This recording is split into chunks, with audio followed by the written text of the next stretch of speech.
Hello, this video is for a few things that I might not have had time for during the SitePen interview, and I wanted to show. It might be repetitive. I'm not entirely sure what we'll be talking about tomorrow. So I wanted to log in to my work computer over VPN, and I'm not sure that this would have been available during the interview either. If we were trying to do Skype from my local machine and then trying to log in during my VPN, I didn't want to lose connection. So I just wanted to show a few things. There was a widget that I created for work during our last production release that I think is a pretty good representation of some of my JavaScript work. So we have a number of environments. We've got the development environment, which is a link to our local machines, acceptance, and production. And I'm going to show you a working version of it's kind of a calendar widget for scheduling unemployment law judges.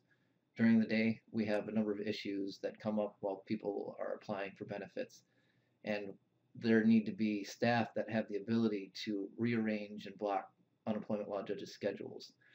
There was a lot of legacy code that existed to perform those types of things, but they needed something that was a little easier to use, so I cleaned up the back-end code as much as I could and then connected it with a little bit fancier widget style application, single page application. So let me go here.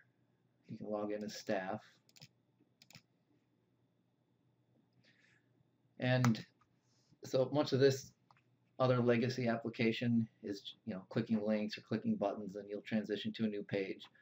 And right away when I first got in to working, this was years ago, I found a way around a lot of the old EJB style code. Now I can connect to the EJBs on the back end. I created an AJAX resolver that allows me to call a plain old Java object, and then I'll instantiate an EJB that can give me access to the code that runs in the container to actually schedule and block unemployment law judges. So when a user first gets to the screen in this part of the app and they want to, let's say, reschedule an issue that was assigned to a specific unemployment law judge, we have about 50 unemployment law judges. This is just acceptance, so the number is much smaller, but these are a few of our testers and some people that are in the database as being unemployment law judges for acceptance. So I'm just going to click Jean Dick. I know that she does some testing for this, so she'll have some data. And you'll see that a tab pops up, and then a dojo data grid with different headers. And then you can click on one of these to actually reassign, and it'll be dynamic. And so let's find one. So here we have tax rate type, issue type, scheduled for January 11th, and we want to reschedule this for another time and potentially to another unemployment law judge. Now when I click this, because it's in the past, this date is in the past, nothing will appear. There aren't any available slots to reassign it to, so we can go ahead and then jump to a date in the future. Let's just choose Wednesday. So the first thing that it will do is show you the available slots, and I have a key down here that shows what each color represents. So up here we've got a dojo data grid, and down here we have that jQuery full calendar, and then some dojo buttons, and then a drop down. If we want, we can actually reassign to just a specific unemployment law judge.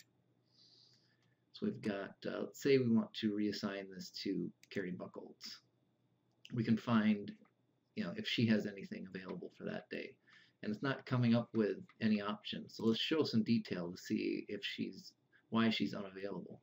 Looks like she's just blocked out for that specific point in time. So I've given them the ability to actually override that. So let me close that. And you see here black means that she's unavailable. Red would mean that an issue is already assigned. And we can kind of switch back and forth. So nothing will appear for this day, but then if we want, we can override the unavailable slots by just clicking on this hide and show detail button. So we can go ahead and click that, and and that's his correspondence will go out in production if you reschedule an issue. The applicant will have to get notified that there was a change made to the schedule. So I'm going to go ahead and reschedule this. And it's being rescheduled to Carrie Buckles, I think Wednesday the 23rd. So we can see that that issue is no longer in this person's unemployment law judge inbox. This is a different tax rate issue for that period of time. So let's go back in and just see that that actually did take effect. We can go to Carrie. And let's go down and see. Here we have a tax rate for Wednesday, January 23rd. That's what we had actually assigned it to. So now you can see on this date, it's red. This is the actual issue that's already assigned her at this point, in this slot. And then, so there are some other types of issues that will change what your options are down here on the fly. You can click one of these. If there is no hearing date and hearing time, that means it just can be reassigned without actually selecting a specific time. So it will come and it'll actually prompt the user and tell them this issue has not been scheduled. You may assign it to a judge without selecting a specific time. So we can go and let's choose Jeffrey Blomquist and just assign it to them. And then it disappears from the inbox. So let's go to another scenario. Now, once an applicant is found either eligible or ineligible or indefinitely ineligible, we have a lot of different scenarios. Either an applicant or an employer can dispute that decision, and at the first level, an adjudicator can handle that, and then when it goes to a higher level, we have unemployment law judges that get involved, and they can actually file an appeal to dispute the decision, and as they go through the screens, they're given the option to select from a specific set of times and unemployment law judges that are available. And that comes from a number of different sources of information. We have some tables on the back end for appeal appointments and the unemployment law judges resource schedule table, and we build that up dynamically and display it to the user. Now, we could do this a lot more efficiently, and I'm actually looking at potentially using Hazelcast to store a lot of the information in memory to speed things up, or we could potentially even use Outlook in an entirely separate application and then just communicate to that resource. But we had a lot of this legacy code that existed, so I built this thing around it, and that's what exists for now. And to manipulate that, you can use manipulate the algorithm that actually decides which slots to display to the user. There is this separate tab for blocking and unblocking an unemployment law judge schedule. So once you switch to this tab, you can select a specific unemployment law judge. Let's say we're interested in anybody, Andrew Burninghouse. And it's a lot faster in production, but sometimes it can be a little bit slow because some of the code on the back end is inefficient, and I'm trying to speed that up, and it's a lot faster than it used to be. So here we go. We've got here they're completely blocked for the period of time from January 22nd to the end of the month, and you can switch between the months that you're interested in. And if you want, let's say somebody like this who's unavailable for these specific times to then be available for the algorithm to select, then you can easily just come in and be specific. You can hover over a number of days and select, let's say, these 4 days. And then to be even more specific, we have the days that they actually hear an unemployment issue are 8 a.m. and 9:30 through 2:15. So let's say we want them to just be available for 10:45 for those 4 days. We can come in and block or unblock, and it will make those changes for us.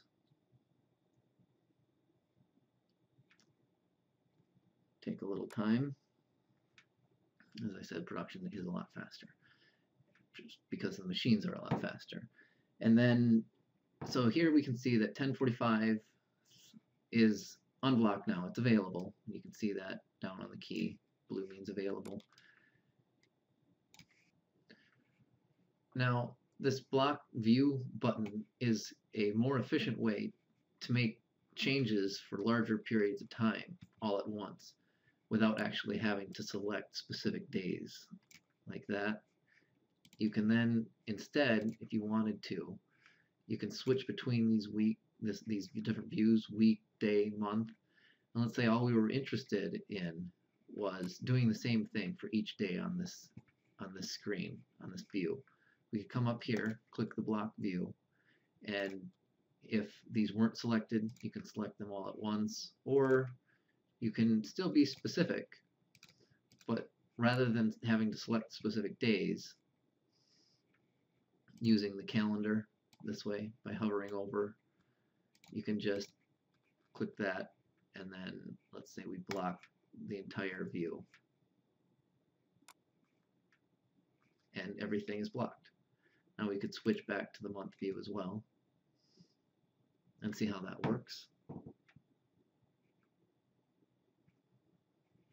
So it looks like for the most part this month is blocked. So let's say all at once we wanted to unblock this entire month.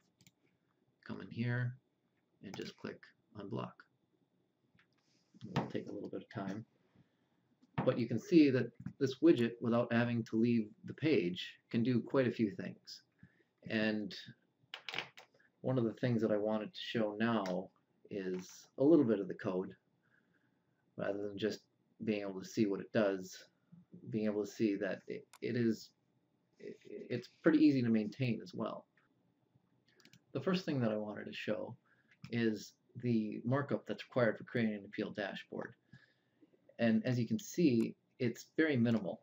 I have here a single div tag that I've given the ID my tabs, and everything else is built up programmatically inside that. This other tag actually isn't being used.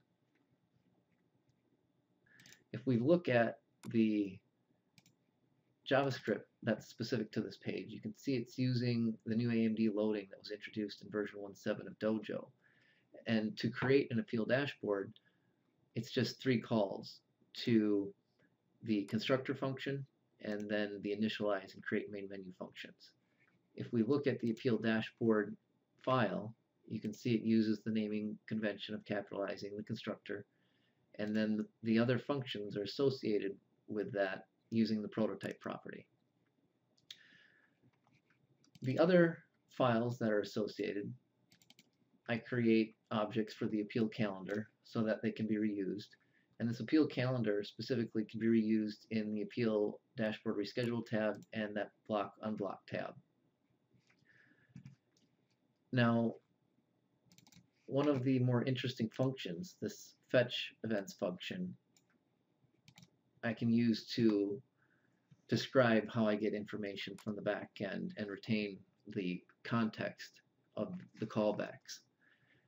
So here, this fetch events function gets called anytime we do something specific, like click the week button or the day button, anything that reloads what the options are inside the full calendar. You can even grab this, let's say an unemployment law judge, and change what we view. Because that's a month, it'll take a little while to come back. So let's go back to the code and let's see what happens here.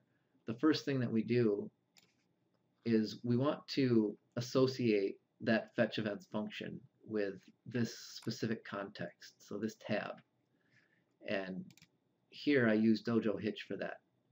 So anytime that's called and we come back and we're in this event, we still retain these properties, but then the first thing that I do, I like to assign this context to a specific variable so that if I'm using a requires like this, a Dojo require, that's asynchronous by itself, I won't lose what this tab context was originally.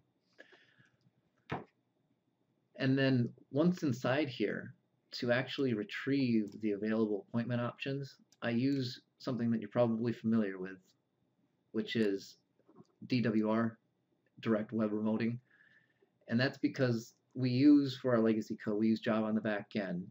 Now I'd rather use something like REST, and I could refactor the code to do that, but because we're Java and EJBs on the back end, that's not going to change for this part of the app in the future. Then DWR is perfect for that. So this appeal dashboard DWR is just a JavaScript file that gets created on the fly, and then the methods that I have in Java on the back end get turned into JavaScript, essentially, that I can call. And once again, once that returns, I have this callback function, which is hitched again to this tab, this context, and then I can retain and use the values of these properties throughout all of the subsequent calls. And I do the same thing for the fetch events in this case, and then I associate this fetch events function with the appeal calendar, but I separate it out so that that appeal calendar can be reused in both areas. And that's really how I can create a much more complex type of widget and keep it fairly easy to maintain by using Dojo, by using jQuery, and then DWR, and putting everything together using a more object-oriented approach. That's really all I wanted to show you for now. I appreciate your time. Thank you for viewing this video, as well as taking the time to interview me also. And I hope that what you've seen is good enough and has shown you that I might be a valuable asset to your team. Thank you very much. Bye.